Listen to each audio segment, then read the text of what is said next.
Okay, good. All right, let's call the council meeting of March 8th, 2023 to order. Please rise for the pledge. Allegiance to the flag of the United States of America and to the republic for which it stands, one nation, under God, indivisible, with liberty and justice for all.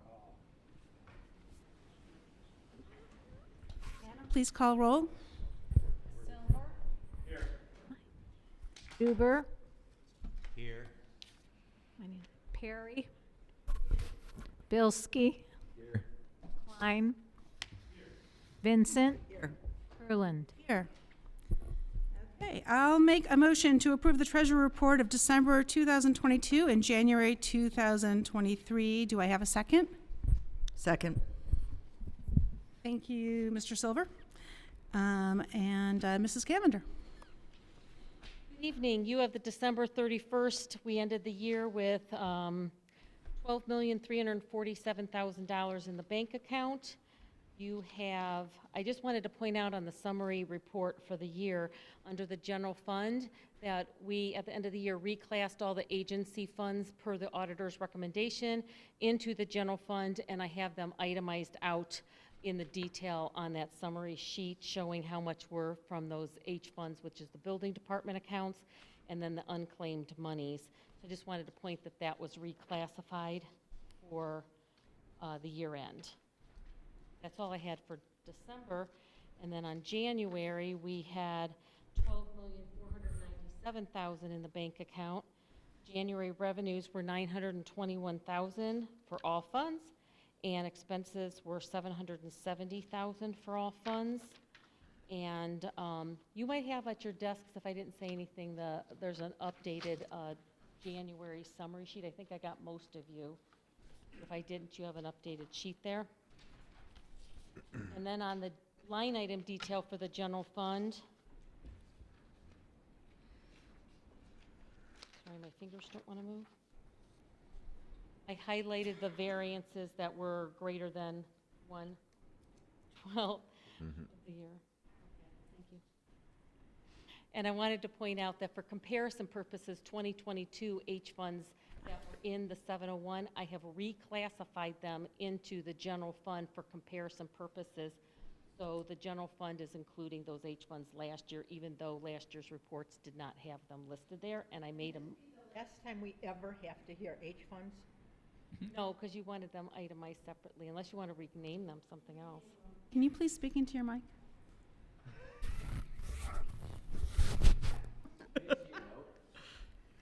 Crowd.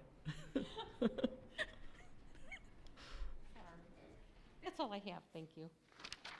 Any questions?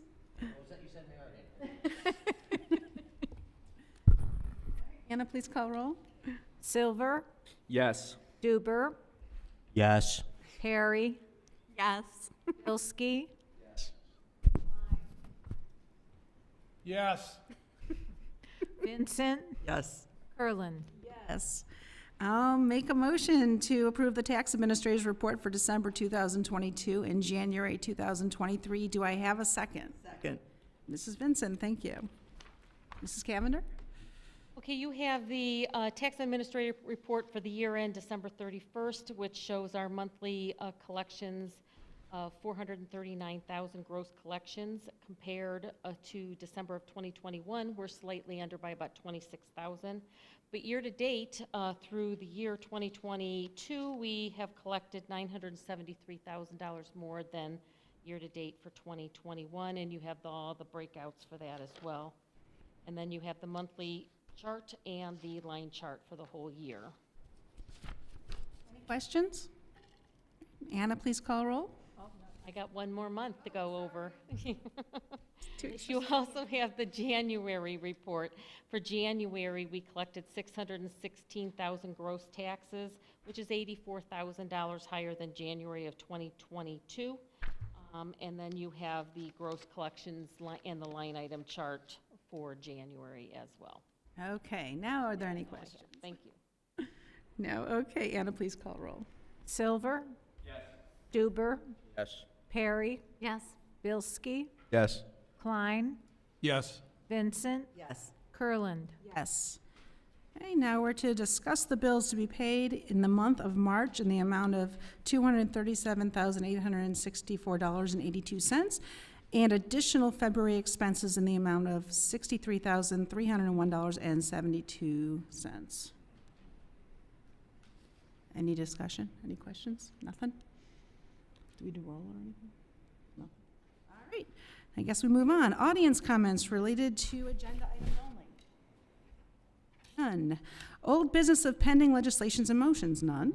New business in consideration of an ordinance 2023-2, an ordinance amending the annual appropriations for current expenses and other expenditures of Orange Village during the calendar year ending December 31st, 2023, first reading, and administration requests suspension of rules. Suspend. On the suspension. What's next? All on suspension. Roll? Okay. On this. On suspension, yeah. All right, then Anna, please call roll. Silver, Yes. Stuber, Yes. Perry. Bilski, Yes. Klein. Vincent, Yes. Kurland. Yes. All right. Audience comments. I'm sorry. And to pass ordinance 20. Yeah. Okay, we'll come back around. For you. Okay, good. Second it. 2023 too. Guys, we're just Second. today. Teamwork makes the dream work. No. Okay, now, would you like to call roll, Anna? Sure. Silver, Yes. Stuber, Yes.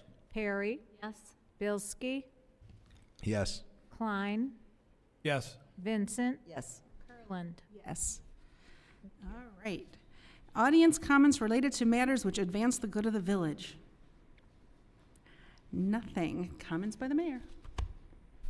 I'd just like to remind everybody that on Sunday, late Saturday night, early Sunday morning, you lose an hour of time. Move your clocks ahead. In today's e-news, there's information about a new, call it a service that's being provided to our residents for food scrap composting. This is not being run by the village. We are accommodating it. You have to sign up with Rust Belt Riders in order to have the privilege of doing your composting at a conveniently located bin that will be on by the garden in Emery Road. This was actually came about at the request of some residents who brought this to the service director's attention, and he made it happen. Also, we can congratulate Bob Zugin. Today we received notice that we have, what's the word? What's the word?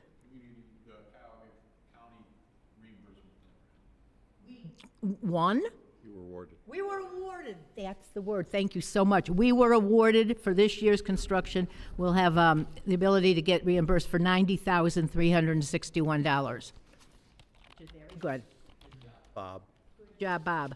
And Brian, he's not here, so we don't have to say that. Congratulated. Brian, okay.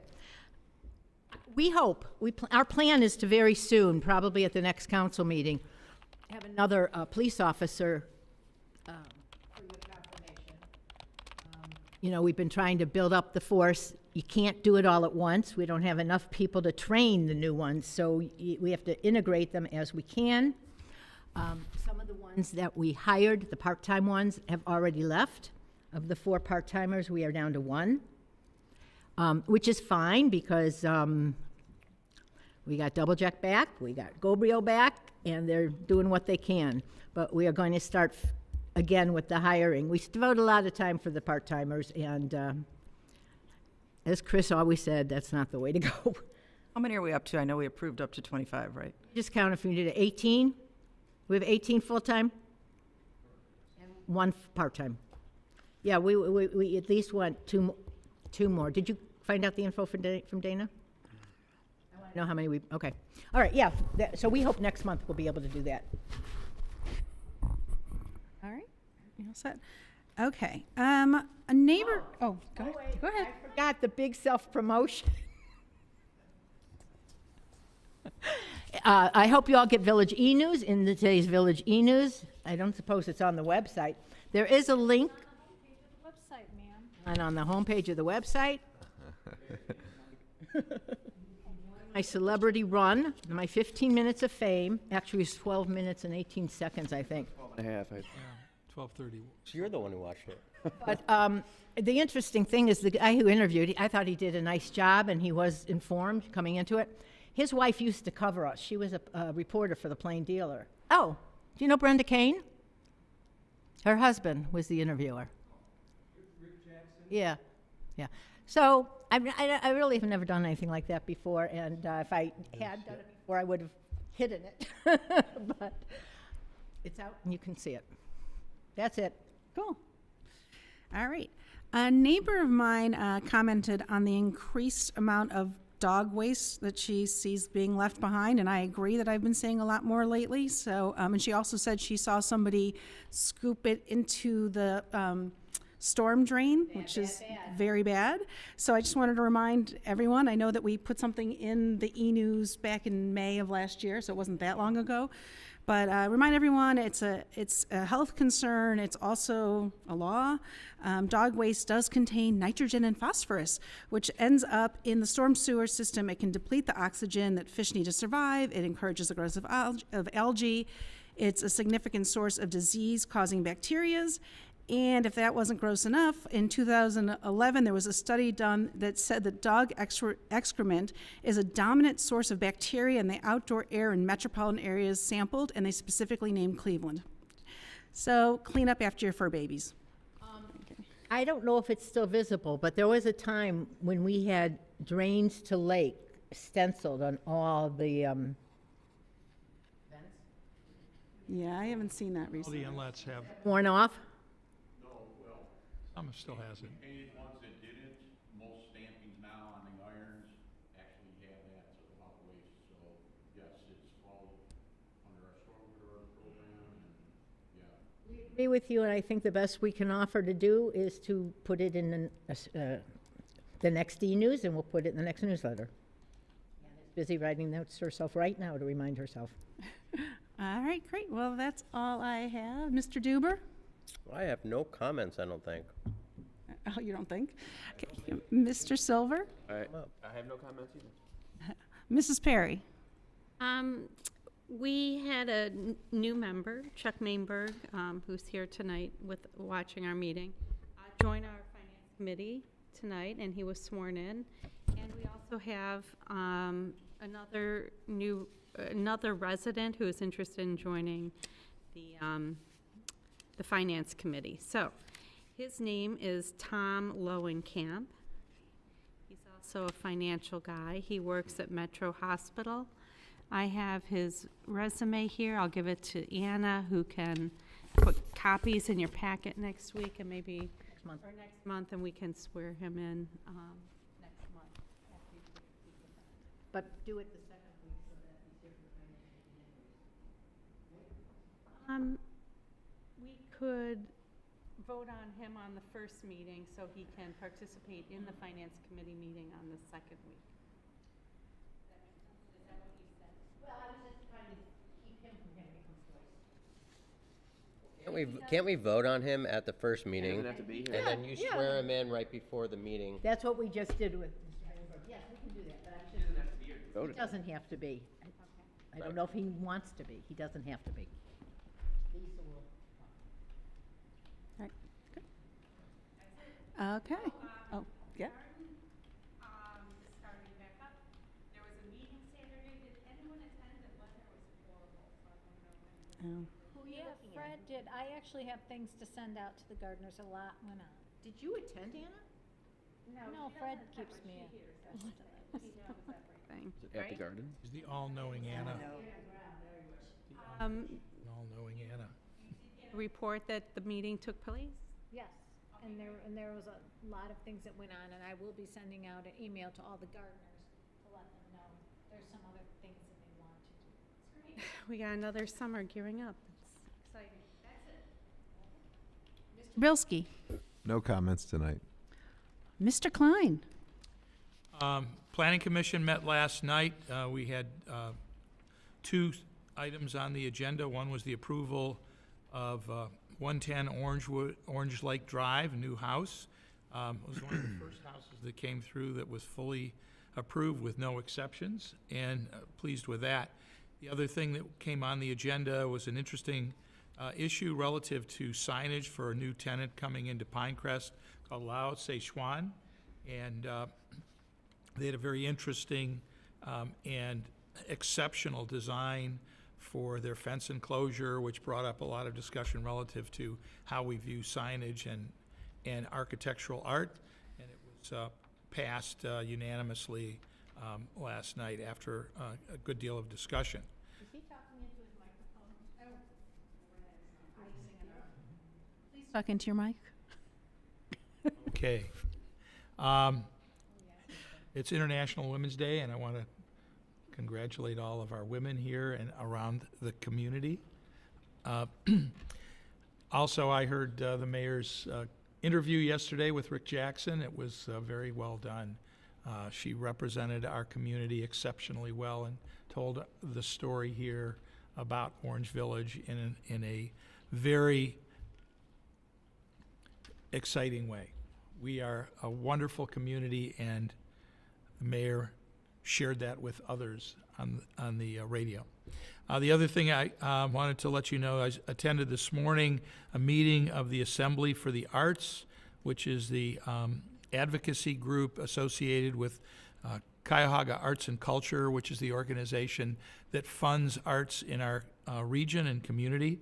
I'm pleased to report, and we've had some involvement, I've had some involvement in this, the passage of Senate Bill 164, which allows for expansion of the cigarette tax to include vaping and other tobacco-related products, and enables that tax to be applied at the wholesale level, not at the retail level.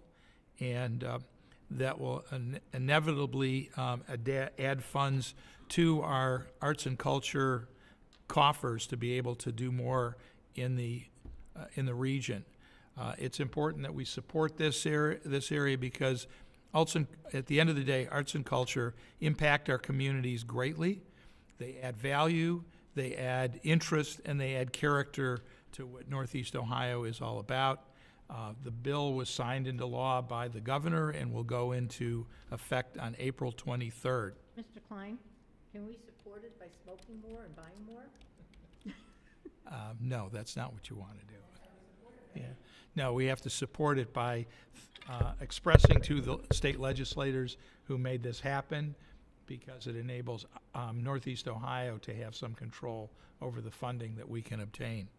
The last thing I wanted to mention yesterday was the American Institute of Architects Day at the State House, and I had meetings with both the state representative Phil Robinson and his legislative aide, and State Senator Jerry Serino and his legislative aide, and talked about issues that were particularly germane to architects, but many of those issues are related to things that should be concerned about in our own communities, such as the impact and the role that we can have in affecting climate change, and some of the legislation that is being considered in those areas, along with something we call home rule, and having some discussion about what that really means in the state of Ohio.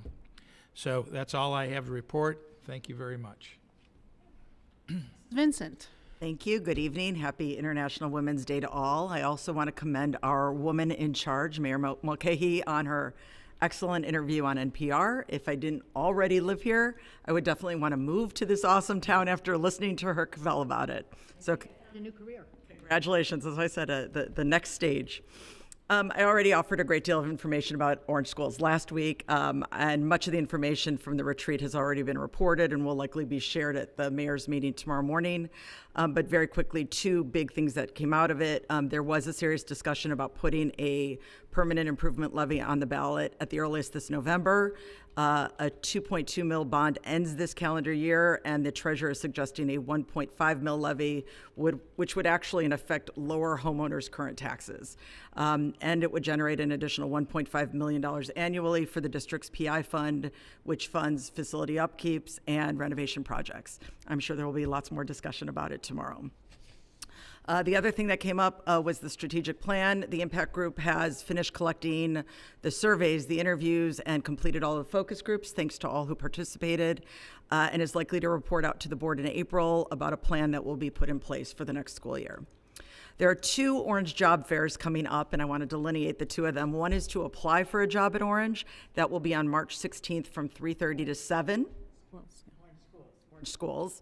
And then the other one is a job fair at Orange High School on April 12th to connect students with local businesses to help them find jobs or careers that will further engage them in building life skills. So if you own a business, if you're in need of employees or interns for the summer or beyond, please contact me or Mrs. Petronsky at the high school by March 22nd to secure a table for the April fair. Again, that one is for the students. The next Kiwanis Club of Lander Circle meeting is on Wednesday, March 15th. That's next Wednesday. They're going to be planning for the wonderful upcoming egg hunt and annual rummage sale, and they're looking for more members. Please reach out to me if you're interested in joining, or just show up at the Orange Library at 7 p.m. on March 15th. I noticed that our first April meeting is April 5th, which is the first night of Passover, and I didn't know if that was still planned to meet that night. No, we never do on the first night of Passover. We'll just do our business the second week. Okay, so happy Passover and happy Easter to everyone if we're not meeting that first week. Finally, a well wish of a very happy birthday to our Orange Village Cleveland.com reporter, Ed Wittenberg. And that is all I have. Thanks for acknowledging my birthday yesterday. I Your appreciate birthday was yesterday? it. To a couple more of these than that guy. I didn't know. Give her Yeah. Happy birthday, Brandon. Whatever. It didn't come up on my Facebook feed. On mine either. You didn't see? friends with Brandon on Facebook? I think so. Facebooker. That's why. Probably. Go. All right. And it's also Ben Holbert's, they have the same birthday as well, so yeah, it's a very popular day, I guess. Lisa and Brent, for the record, did wish me happy birthday on my birthday. Duly noted. And how did you know it was his birthday? Because they care. That's right. Enough said. You know where you stand. That's how you feel. All right, I'm gonna make a motion to adjourn the council meeting of March 8th, 2023. Do I have a second? Second. And Anna? Paul? Silver? Yes. Duber? Keep doing this. Yes. Harry? Yes. Ski? Yes. Klein? Yes. Vincent? Yes. Perland? Yes. Thank you.